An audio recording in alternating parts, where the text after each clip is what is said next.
Okay, game week, awesome time of the year. Felt odd Saturday after our mock game, going home and watching college football and not being part of it. So I'm not sure how the week 0 works, but obviously this is an exciting time for us, our fans, our students. We've got a veteran opponent coming to town. Rice is a team that has a great deal of experience. They're returning a lot of starters, especially on the defensive side of the ball. They got a quarterback who's played with a ton of experience. He's played here twice in his career. They're hard-nosed, they're tough, they got very intricate schemes. So we have our work cut out for us from a preparation standpoint. I am excited that we get to have our fans back in DKR, our students. It's going to be an exciting time, great atmosphere. I know we're doing a couple cool things Saturday, honoring Derek Johnson, going into the Hall of Fame Saturday, honoring the 63 national championship team Saturday. So those are all great events kind of surrounding the game. But for us, it's about our preparation. And when we prepare our best, we've got great energy every day we walk in the building, every day we go on the practice field. We've got really good focus and intent, and being intentional with what we're doing to get ourselves prepared for the ball game. And that's what it's going to take. We get challenged by Rice two ways, most notably. One, their style of play, like I said, is very intricate in all three phases. They got really good coaches.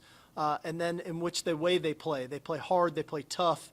They're relentless that way. So we've got our work cut out for us on that. As far as injury-wise, the only one real thing right now is Mo Blackwell is going to be down a couple weeks. Everybody else on the roster will be available to us this week, which is a good thing. But at the end of the day, it comes down to our standard and the way we live and the way we go about it, and that's what this week's going to be no different. Today, tomorrow, Wednesday, Thursday, Friday, then ultimately Saturday. We've got to have great energy. We've got to play our style, which is aggressive, fast, physical, and then we got to be tough and we got to be smart. And so this is our first shot at putting all that together, and hopefully by 2:30 on Saturday we'll be ready to go. Okay, raise your hand if you have a question. We'll get a mic to you. Keep it to one question, please, so we can get to as many people as possible. Start with Danny over here on the left. Steve, outside of the win, ideally, what do you want to see from your team in the season opener? Well, I think, first of all, you think about first games, and I watched them Saturday. I look at substitution errors. You got 12 on the field, you got 10 on the field. I look at some of the pre-snap penalty things. I look at tackling. I look at our coverage units in the return game. We're seeing big returns this past weekend. So inevitably, I want to see us execute. And all of that is kind of encompassed into that, whether it's pre-snap or post-snap. Our ability to execute, communicating really well, being on the same page, and then play our style of football. On your right, Dennis. Kind of along those same lines, position group-wise, you have very few concerns compared to the first couple of years going in. Is there one group, or is there something you got to see from a certain group that alleviates some of those concerns? Well, I think naturally, when you lose two players in Bijan and Roshan, who carried such a bulk of the load for us a year ago, what is that going to look like? How's it going to feel? And I think that's going to be a little bit of a process for us, and that's okay. I think that they've got great players around them. They don't have to go in and try to, some superhuman effort. They just need to do what they've done throughout practice. And I think that we've got a good group there, but ultimately, finding that out. We got a glimpse of it in the bowl game, but I think now having a spring, a summer, a training camp to get themselves ready, I'm looking forward to watching that group play. Over here on your left, Chip. Steve, what separates Jonathan Brooks and C.J. Baxter right now, and what in terms of the depth chart, when you tell the guys? They have a pretty good idea now. I mean, we're in game week now, so how we get our reps and how we practice is important. They got to get the looks that they need. I think a couple of things that those two guys provide is, there's physical stature and a running style of a physical nature. I think both those guys are not just physical at the point of attack, but they're elusive in the open field. They've got good pass receiving skills, and they're both very smart. And in our system, the running back, his intellect is important, and both those guys are smart players. In the middle, Bob. Devondre and Xavier both talked last week about what they're trying to become as leaders. Both of them talked about how they're a little looser and trying to keep you guys kind of laughing. How important important is it early on to figure out the leadership? Now that you have a new team on Yeah. the field, both from a loose and from a serious side. Yeah, I think, that's always the challenge, and every year it's different. Every year the personality of your team is a little bit different, predicated on who are some of those guys that are the veterans, the older players that are a little bit more comfortable. But I think this, one thing about you can be loose, but when the ball's snapped, how do you play? And neither of those guys play a loose brand of football when that ball snapped. And they're very intentional. They're very smart players. They study. They know what to do, how to do, and why we're doing it. And inevitably, they don't want to where everybody's so tight they can't function, but yet they got to make sure we're honed in on our, crossing every T, dotting every I, and understand it. So to do it, they have to exemplify that. And I think that that's something we've challenged our veteran players with, your work ethic, the way you train in the weight room, the way we do our walkthroughs, the way we go about our scout periods, the way we go good on good, how we practice, how we prepare is going to serve as a model for how the younger players are going to do it moving forward. And I think that veteran group does that in a way to where our younger players recognize the importance of the little thing. And then when it's time to go play, trust your training. And that's when you can be a little bit more loose and a little bit more confident that you've put in the work to prepare to play well. Stay in the middle, center. Steve, along those lines, how did you check before camp, and did they meet those challenges to your satisfaction? Well, I think it's kind of embodying the whole team, but they kind of get the brunt of it. I always try to talk to the older players a lot early on so that the younger players recognize we're coaching everybody. And the reality of it is, like I touched on at media days, we've put in a lot of work over 3 years, and those older players have been here for this journey. Yeah, they've been here for 5 and 7. They were here a year ago after a couple tough losses, a couple big wins. And now, how do we want the movie to go this year? And then what are they willing to do to set the stage, to write that script so that movie can play out? And with that, you have to understand your footing. And like I touched on at media days, like I get it, guys. We're the University of Texas. All right, we're not the fan favorite outside of the state of Texas. I recognize that. We're not the fan favorite when we get out of Austin. But there's a lot of pride in wearing this across our chest. And we need to recognize that. We need to, as I've said before, and I know we're going to probably get asked about it, we got to embrace the hate. Like you can't just sit back and keep taking punches and it's just okay. At some point, you have to go hunt. You have to punch back and you have to fight back, and that's what we're imploring our veterans to do, our leaders to do, is that every time we take the field, our opponent's going to get our best shot. We may get theirs, we may not. We can't control that, but we need to be sure that they get our best shot. Eric? Steve, you talked about Mike Newman's glove and the fact that they're hard nosed and tough with multiple fullbacks. Is there anything that Rice does that may possibly be very important to you? I don't know. I don't know. I mean, like I said, they got great schemes. Coach Bloomgren, his staff do a tremendous job in all 3 phases. They're going to tax you. They're going to try to exploit your weaknesses like any good coaching staff would. So we need to prepare for what they're going to provide and get ourselves ready to play. Back in the middle by the cameras. Noah? Hey, Coach, early season last year, talking to your players about you only get 13 or so opportunities, so many at home. Do you feel that sense of urgency now that it's game week from your guys? For sure. I think our guys are really excited. Like I just got done talking to them. As much as we're excited to play on Saturday, we need to do a great job this week of being present today, and we need to focus on today.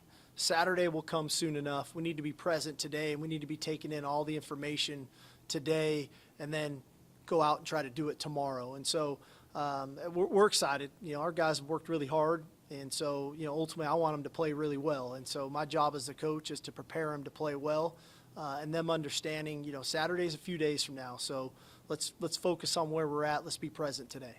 On your right, Anwar? Hey, good morning, Coach. Good morning. You've done a great job, obviously, of building up the roster, so you were able to have a lot of intense battles during training camp. But specific depth chart question, Coach, I'm kind of curious who you'd end up deciding that would back up Quinn between the league and Arch. Kind of curious, that C.J. Baxter kind of being in the mix and Muhammad Anthony Hill. I'm just kind of curious as where Yeah. those guys kind of fall in the depth chart? I think one of the cool things about pretty much every position group that you talked about, that's why we practice throughout the week, and that's why that they come with a real intent to work every day. You know, Malik and Arch, right now, you know, they're both doing well, and so, you know, who do we feel like come Thursday is the guy that kind of earned that opportunity to be the backup this week? That'll be who the backup is. The running back position, the same. We got a lot of information to still take in here this first few ball games, and so that's kind of how that position is going to go, and the corner position really too. Like I said, we've got 4 corners we feel comfortable with in Ryan and Gavin, Malik, and in Terrence. And so for them to show us throughout the week that they're ready to go and who's ready to play, then we can decide and make those tough calls later in the week. On your left, Thomas? Coach, you talked about the development of DJ Campbell over the summer. How is he going to factor into the rotation Saturday, and how would you describe his development? Yeah, so he and Cole will be in there at right guard. They'll both play. And like I said, I've been proud of DJ. I think not only has he physically matured, I think that he's mentally matured. I think, you know, when you're in the fire a little bit more, you understand the stove is hot, you know, and so you got to be prepared. And so, you know, I think where he's gotten himself to is that he's earning the opportunity to play. And like I said, he and Cole will both get opportunities on Saturday. On your right, Jeff? This is your first preseason where you didn't have an ongoing quarterback battle. You named Quinn starter in the spring. What did that allow Feels great, by the way, not to have all these questions about it. But. So what did that allow you to do as a head coach, maybe for Quinn specifically, and then also maybe program-wide? Yeah, and you know, I think that for Quinn, obviously there's a sense of confidence for him, right? That's just natural. That's human nature. But I think it's allowed me to coach him differently, where he's feeling like when I'm coaching him, it's coaching him to be the best that he can be, and not feel like sometimes that I'm pointing things out that he's doing wrong, and why is he thinking I'm doing something wrong, and maybe can get defensive. That's anybody. That's human nature. When in reality, the whole time we're always coaching everybody to try to be the best that they can be and do it right. And so, but I do think there's a level of confidence. I think Quinn and I have gotten to a really cool space of communication and understanding. I'm able to talk to him about, you know, the minutia in plays and in defenses and things going on, and he's worked at it. And I think that he's earned those conversations, and in the end, he's applying them. And I think as an offense and as a team, we're reaping the benefits of that. Program-wide, has it changed how you've been able to do it? You know, I mean, ultimately, you know, this training camp, probably more so than ever, I really focused on the entirety of the team. You know, in year 1, we were trying to install an offensive system at the same time, too. Year 2, I was trying to figure out who was going to be the starter. This year, knowing what Quinn was going to be and knowing we'd have a battle there at the backup spot, you know, Coach Milwee, Coach Flood, that group was able to take a little bit more of the reins there, and I was really able to, you know, stay connected to the defensive side of the ball and on special teams, and that's just really a carryover from the summer, because that's kind of how the summer went for me. Stand far right, Ed. Coach, are you embracing and are you enjoying embracing the high expectations for this team? As many people predicting Big 12 championship and maybe other things. Are you enjoying this? And it seems like you're having a lot more fun today than you were 2 years ago in the same season. What are you saying, Ed? Well, Well, you know, I enjoy it. We all want to be on good teams. You know, I think that's the nature of being a competitor, and that's the nature of sport. And I credit our staff, and not just our full-time coaches, but our recruiting staff, our strength and conditioning staff, our training room staff, our administration. Everybody's put in a lot of hard work just to get us to this point. And we're not a finished product yet. But it is enjoyable to know that, man, that group of guys that I get to coach every day, those are my guys. You know, it definitely feels that way, and they respond that way. And I do think we're pretty good. You know, we'll find out come December how good we are, but I think we're pretty good. Now we need to go play like it. Back here on your left, Brian? Hey, Coach, good to see you again. Last season, Rice averaged over 140 yards per game on the ground. This year, you've seen some veteran leadership in Murphy and Sweat. Can you talk about that leadership not only in this game, but as the season goes on as well? Is that going to be a big pivotal kind of scene for you?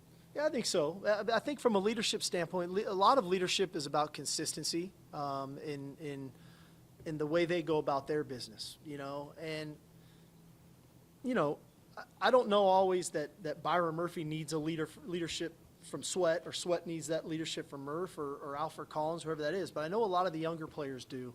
And so their level of consistency, their approach day in and day out, I think is important for the younger players of kind of what it looks like. It's easy in week 1, right, where everyone's excited to play the first game. You know, what's it looking like in 8, 9, 10, 11, and 12, you know, in November when everybody's bumps and bruises and sore and we still got to provide the same kind of energy and focus that's needed day in and day out. So I think we're off to a good start on that front. But you know, you guys have heard me say it all along, man. You win games up front, and we need to be great at the line of scrimmage on both sides of the ball. And I think we've got a talented group. The key to the drill is them playing like it week in and week out. Back middle, Jeff. Hey, Coach, you told us a little bit about what you still have to learn once the game starts. What do you already know that this year's team is going to be great or potentially elite in? Well, I think we've got really good playmakers on this team, right? And so, you know, I've had pretty good understanding who Xavier Worthy is. I have a pretty good understanding of JT Sanders, Jordan Whittington, A.D. Mitchell. I have a pretty good understanding of those guys. I have a pretty good understanding that Jalen Ford is going to find the football in some way, shape, or form. Now going through training camp, I have a pretty good understanding Jalen Catalon is going to find the football. You know, so there's some things that you know, and there's some other things that you learn about as you go. And sometimes you learn about them in the first quarter or the second quarter. You just don't know. But the reality of it, there's some things that I know, and I think we've got some explosive playmaking ability. We have some guys that find the football on defense, and then ultimately the character of the team. I think I know, but we need to play like it. We need to play with fanatical effort. We need to populate the ball defensively. And we need to be electric on offense, and we've got to create explosive plays. Back middle, Will. Coach, when you sat down, you had a huge smile. Talk to us about why is it such a huge smile, and what is the vibe on the team? What are the guys saying in the locker room? Seems like they probably would have the same kind of smile you have. Yeah, I mean, first of all, I love football. This is the best time of the year, man. I mean, the fall is awesome. I mean, it's football, you know, it's football time of the year. And I'm not the biggest fan of July sports. You know, I mean, I can only watch so much golf on a Sunday afternoon. There's just not as much going on. So now that it's football season, I love that. Like, I'm a fan of football. I'm a fan of college football. I'm a fan of high school football. I'm a fan of the NFL. We've got coaches on the team. Their sons are playing Little League ball. Like that it's this time of year. So that part always kind of perks me up. But I like this team is fun to be around. And I think they've gotten to a point where they've really gotten to learn me and know me beyond just being Coach Sark, but kind of who I am. In turn, I've learned a lot about them. Like I said, this summer, I've been really connected to them. So I've been around them probably more than I ever have the last 2 seasons. And I think this team generally understands, like, when we practice, we're going to work, but we can work and have fun. Like, this is called a game for a reason. And, you know, we shouldn't have to work football. It takes a lot of hard work, but at the end of the day at 2:30 on Saturday, we're going to play. And we're going to play better because of the hard work that we've put in. And I don't question the work ethic of our team. You know, they've worked hard all off season long. Now we need to prepare really well this week from the intricacies from a game plan perspective. But this is why we do all that we do. You know, this is why they do 6 a.m. winter workouts in there. This is why they do the summer runs in 100 and whatever degree temperature. This is why we do training camp, is for 12 Saturdays in the fall to hopefully earn the right to play more games after that. And so hopefully we embrace this moment and enjoy it because this is what all the hard work's for. In the middle, Roger. Sark, you talked about embracing the hate. Did you ever think it would extend to the commissioner at your conference, whether or not he was playing to his audience? And I'm guessing players might have heard that too. Well, you're trying to get me in trouble, Roger. But I jokingly aside, but not. You know, I got a letter from the commissioner about sportsmanship the day before that speech, and so I'm trying to figure out, you know, about what are we promoting to our student athletes, and then to go say those types of things. So I'm not guessing he's going to have his Thanksgiving dinner with us the night before that game.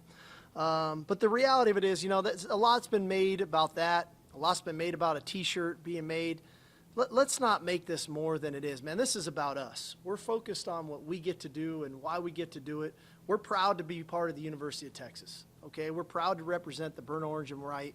We're proud to represent 550,000 living alumni. We're proud to represent 4 national championship teams. We're proud to get to go do that. And we know who's behind us, and that's okay. Now let's go play. Sorry, you talked earlier about playing to a standard. Well, does the standard change? Where is the standard for this team? And as a head coach, how cool is it for you to see guys understand what that is and day in and day out what it takes? Yeah, no, I think that, we have kind of things that we hold them to. Energy's first and foremost, that our standard of energy has got to be high. And, ultimately, I think that starts with us as coaches. What do we bring every single day? The aggressive nature in which we want to play the game. We try to call it aggressively in all 3 phases. We try to play an aggressive brand of football.